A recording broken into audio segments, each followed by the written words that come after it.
100%. And of course, those like if it's a presidential election, we're lucky 40% of the population votes. Local, we're luckily a 10% vote. Well, yeah, that is a voter crisis we've had for a century rather, and I wonder what would it look like if everybody voted. We would be very, very centered, if not center right, if everybody got out and voted. Yeah. And we would probably have very little divide, and we could maybe actually talk about politics a little bit more, or no need to, kind of be more Switzerland or Canada with a 5-party. I'll give a shout out to my friend, co-founder of Nirvana, Chris Novoselic, worldwide famous bassist and our hometown hero. He's founded the Cascade Party, which is that old school liberal that, still like probably has a couple guns at home, believes in all boats rise together, but common sense, law and order, access to parks, clean streets, moderate, pragmatic values. And so if you are out there listening and you want a third party option, the Cascade Party is looking for volunteers. Nice. So back to far left real quick. It just amazes me how they eat their own. Like, I'm guessing you know who Billie Eilish is, right? Yeah. So she's like Black Lives Matter, all that kind of stuff, right? I'm like all in, right? George Floyd, whatever. And so she's Irish. And you might have heard of this.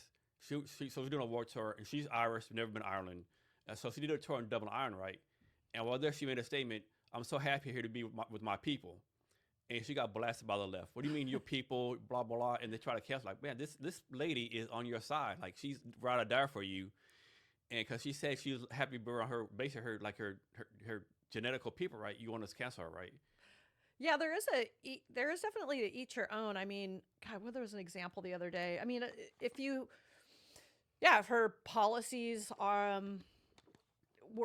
politics are left, of what maybe Irish folks predominantly are believing, and she's said something like that.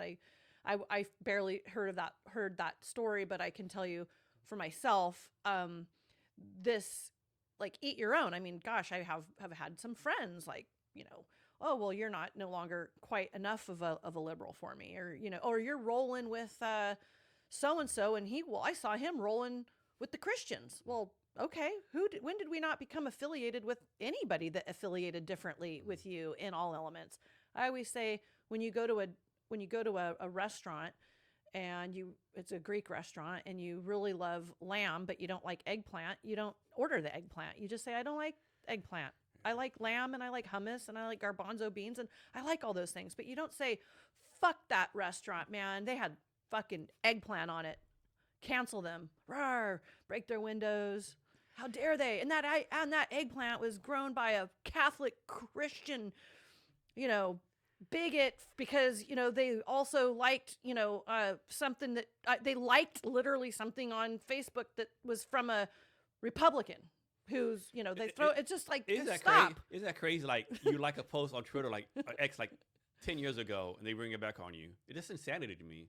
Yeah, when I ran for office, it was like, oh, Andrea got a parking ticket and said she was doing an emergency run for somebody who was a homeless crisis situation, or Andrea, got into a fight with her boyfriend New Year's Eve, 25 years ago at midnight and went to jail for it. It's like, it's all like dig. It's like, find me a perfect human being, but there's nothing more courageous than throwing your hat in the ring and running for race, because everything gets exposed, your finances, your background, all that.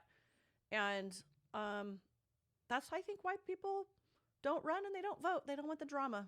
I mean, politics is so dirty, right? So I have a friend that she ran for city council in DuPont, Washington, like a long time ago, right? She's a Korean American Air Force veteran, and she got divorced like maybe 10 years ago, right? Someone called her ex-husband and said, "There ain't dirt you can give on her." Yeah. And it's a city council person race, and the town has 10,000 people. Yeah, no, my ex-boyfriend from 26 years ago was called, and then I ran into him like a couple months later at my brother's winery. We happened to actually still sort of be friends. And he's like, "Andrea, someone's got to say what you say. I'm really proud of you." And he goes, "By the way, your opponent's and the stranger, somebody called me to try to get me to testify about our skerfuffle, midnight, both drinking, little push in the kitchen, cops get called, one of us gets hauled to jail, happened to be me, and it's like, okay. It's like, really? I mean, I don't know. But yeah, they call and dig. I got doxxed. And that's why people don't want to run, right? Yeah, I have a whole, like my employer at the time, I was with DHL Global Logistics for 25 years.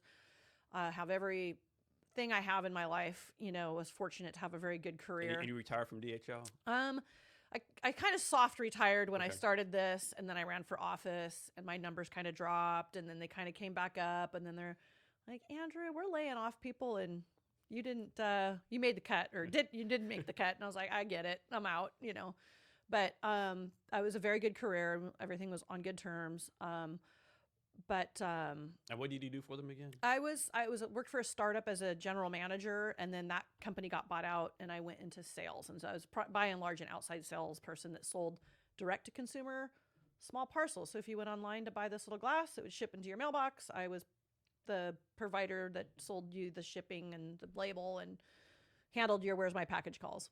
Okay, so despite all the negative going on politics, right? Would you say it's so important for people to be civically engaged, and how can we influence the people to be more civically engaged? Well, I love that question. How do you vote for the backyard you want to live? I mean, right? We only vote once a year, every 4 years. People have dismissed the power of your local municipalities, council, mayor. We talked about that already. And my call to action is volunteer. Find a local organization like Rotary, like your food bank, like your church feeding, like your Boy Scouts, Girl Scouts, youth centers, community centers, YMCA. Find a nonprofit that speaks to you and get out and serve. I like We Heart Seattle. We just launched We Heart Olympia. We've, at one point, we ran a 90-day proof of concept in Portland. That is a direct action, right? So when we talk about direct action, what does that mean? Well, people talk a lot about Antifa and rioters. Well, their action is to destroy and to vandalize and to break windows and to throw firecrackers at people. Like literally blow up cop cars during the George Floyd protest downtown Seattle in 2020, right? That's a direct action. My direct action is to organize litter picks. Every single week we go out into the woods, into the parks with dozens of people, and we pick up trash. And that mundane act allows you to be in community for a common cause. And you might just transform a life by doing that. So go to serve.org.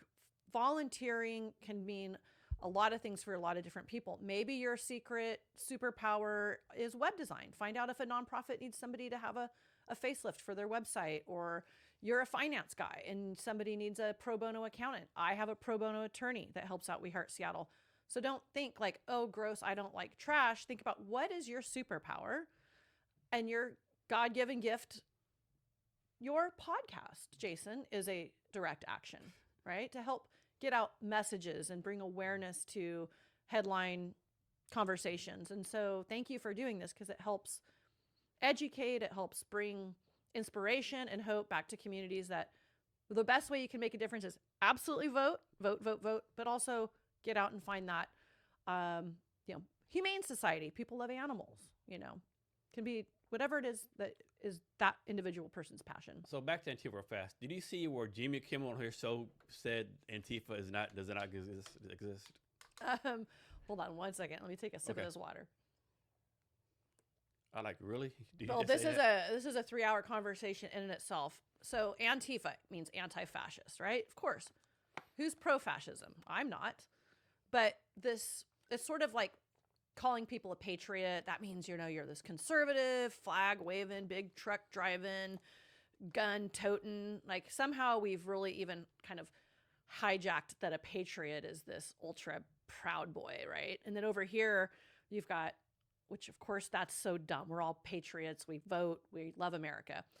Then you've got this kind of what we're calling this far left constituent base, and it's been branded as Antifa because they think everything is fascist. They think parks are fascist. Anything that's a institution, an organization, something that's branded or capitalized, just because I have a brand, a website, and I've grown even though I'm private funded, I'm a fascist. I'm the Nazi. I'm the one that's using, quote, my power and authority and leadership to help another person that maybe I see beneath me, which is insane. That's not how I approach my work.